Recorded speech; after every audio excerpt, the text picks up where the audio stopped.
Assalamualaikum warahmatullahi wabarakatuh. Alhamdulillah wassalatu wassalamu ala Rasulillah wa alihi wasahbihi wa walah. Para penonton yang dirahmati Allah, bertemu lagi kita dalam sesi jawapan ke atas kritikan-kritikan yang telah diajukan oleh saudara kita Pak Cik Hafiz hadahullah subhanahu wa taala. Baik, daripada sini saya ingin berikan jawapan tentang kritikan dia yang mana ia bertajuk Ustaz Wadi tidak jujur baca hadis telaga Nabi dan perkataan ulama tentangnya. Baik. Jadi Pak Cik Hafiz kata lafaz lain yang tak dibaca. Padahal lafaz kedua itu lebih tepat menjelaskan apa yang dimaksudkan dengan badalu. Hadis Rasulullah SAW ini saling menjelaskan antara satu sama lain. Bila kita tengok kuliah penuh Ustaz Wadi ini, di situ ada nota kuliah. Nak kata terlepas ke, tersalah ke, kalau ia sesi soal jawab, lalu Ustaz Wadi tersalah terjemahan, kita boleh berbaik sangka lah. Tapi kalau ia tak adalah kuliah yang ada persiapan, ada nota kuliah, susah juga nak baik sangka. Baik. Sebab hadis-hadis Rasulullah sallallahu alaihi wasallam ni ia saling menjelaskan antara satu sama lain. Dan apabila kita menonton kuliah penuh Ustaz Wadi tu, beliau membaca di rostrum, di situ ada nota kuliah. Nak kata terlepas ke, salah ke, macam ni kan. Jadi ada nota kuliah di situ. Kalau ia sesi soal jawab, orang tanya, Ustaz Wadi jawab, lalu beliau tersalah terjemahan ataupun terlepas, tertinggal satu hadis, kita boleh berbaik sangka lah. Tapi kalau ia adalah satu kuliah yang ada persiapan, ada nota kuliah di hadapannya, susah juga nak baik sangka.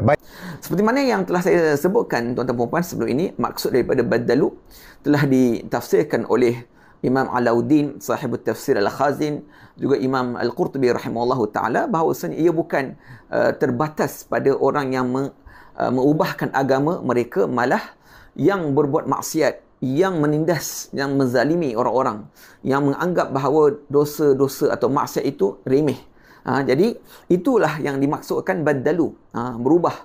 Sebab kita semua tahu orang Islam semuanya telah berjanji dengan Allah untuk memegang teguh dengan agamanya, mentaati perintahnya dan tidak berbuat maksiat. Jika kita telah berbuat maksiat, bermakna kita telah ubah perjanjian kita dengan Allah Subhanahu Wa Taala. Ini semua kita tahu dalam Al-Quran. Alastu bi rabbikum qalu bala syahidna an taqulu yawmal qiyamati inna kunna an hadha ghafilin. Ini daripada kesaksian tentang tauhid. Semua orang telah bersaksi.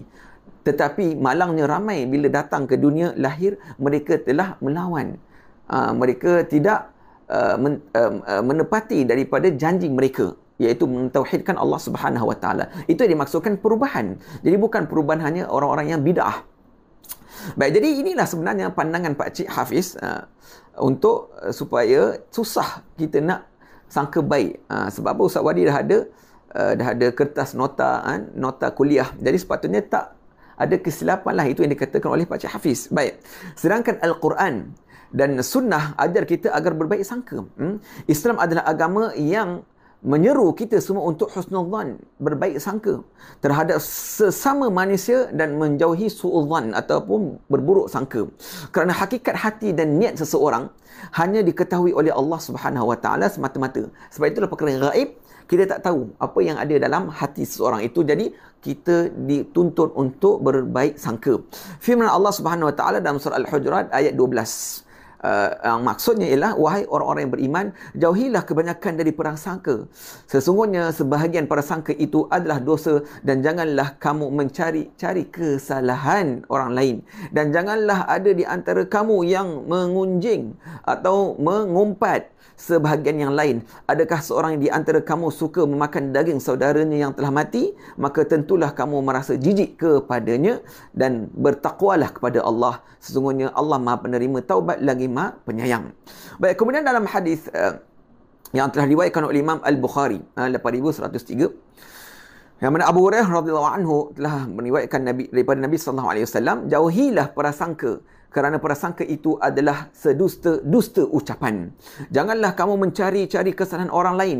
Janganlah mengintip mereka. Janganlah saling mendengki. Janganlah saling membelakangi. Janganlah saling membenci. Dan jadilah hamba-hamba Allah yang bersaudara. Jadi, orang yang berburuk sangka boleh membawa kepada permusuhan dalam dalam hubungan dan pertikaian dan putusnya hubungan persaudaraan. Oleh itu firman Allah Subhanahu Wa Taala dalam surah An-Najm ayat 28 bermaksud sedang mereka tidak mempunyai sesuatu pengetahuan pun tentangnya.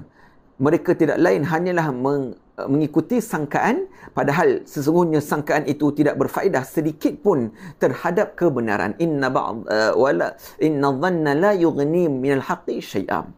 Jadi tidak ada sesuatu yang lebih menenangkan hati para hadirin yang dimuliakan Allah pada kita semualah, dan menyelamatkan jiwa kita daripada husnuzan, berbaik sangka. Tetapi Pak Cik Hafiz kata apa? Susah untuk berbaik sangka kepada Ustaz Wadi.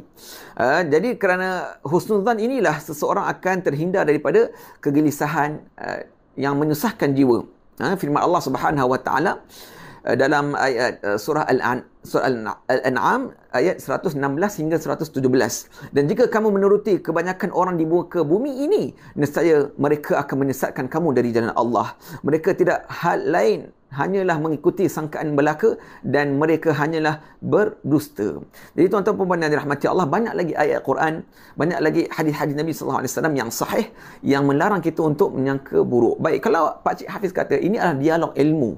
Jadi saya nak tanya, siapakah Pak Cik sehingga layak untuk berdialog agama? Siapakah Pak Cik? Apakah kelayakan Pak Cik? Kelayakan Pak Cik tidak ada untuk nak mengkritik dialog ilmiah. Pak Cik bidangnya ialah membawa kapal terbang. Jadi ataupun kalau ada pun pengalaman dalam pengajian dan sebagainya, buktikan siapakah guru daripada guru Pak Cik Hafiz yang memberikan saksian bahawa Pak Cik Hafiz layak untuk memberi dialog ilmiah. Jadi sebab kerana ilmu ni bersanad. Jadi tunjukkan sanad Pak Cik. Jadi mudah-mudahan Allah Subhanahu Wa Taala berikan kefahaman kepada kita semua untuk kita bersangka baik pada semua orang, apatah lagi orang-orang yang menyebarkan ilmu yang betul daripada ulama ahli sunnah wal jamaah. Wa akhiru da'wana alhamdulillahirabbil alamin.